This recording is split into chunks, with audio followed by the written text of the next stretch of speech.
Well, good morning, this is Houndog Steve wishing you a very pleasant morning, and I thought I would change the format a little bit here and do some slightly shorter videos.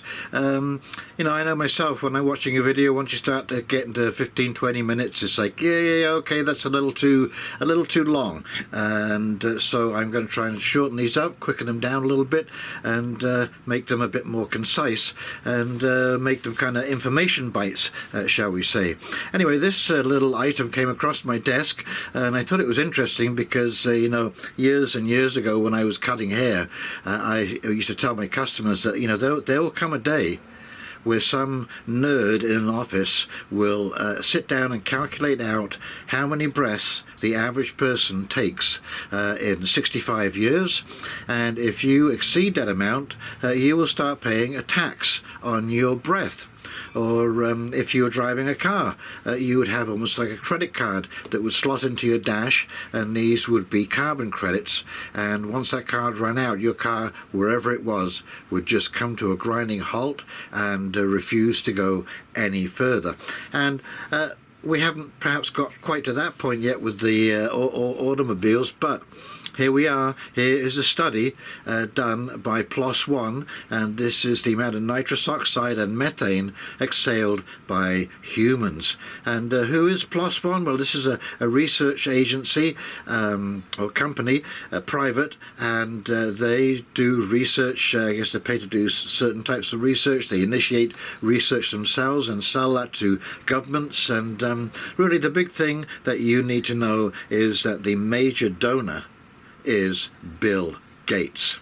And so I'm just going to, that's another thing I'm going to do, is I'm going to link the article below so you can read it yourself. I'm just going to read the headline and the first paragraph underneath, and if you want to go and continue on with that, you can do so at your leisure. And so here we go. Just go over to these two titles and come back and do a quick wrap up. Okie dokie, here we go. All right then, Wouldn, the research company. The measurements of methane and nitrous oxide in human breath and the development of UK-scale emissions. So this was the UK government either commissioned them to do this study, or that they bought this study from Wouldn. Okay, here's the abstract, which usually tells you, most of what you need to know on these kind of documents. Exhaled human breath can contain small, elevated concentrations of methane and nitrous oxide, both of which contribute to global warming. These emissions from humans are not well understood and are rarely quantified in global greenhouse gas inventories. This study investigated the emissions of nitrous oxide and methane in human breath from 104 volunteers in the UK population, to better understand what drives these emissions and to quantify national scale estimates. A total of 328 breath samples were collected. Age, sex and dietary preferences and smoking habits were recorded for every participant. The percentage of methane producers identified in this study was 31%. The percentage of methane producers was higher in older age groups, with 25% of people under the age of 30 classified as methane producers, compared in the 40% in the 30-plus age group. Females, 38%, were more likely to be methane producers than males, 25%, though overall concentrations emitted from both methane-producing groups were similar. All participants were found to emit nitrous oxide in their breath, though none of the factors investigated explained the differences in emissions.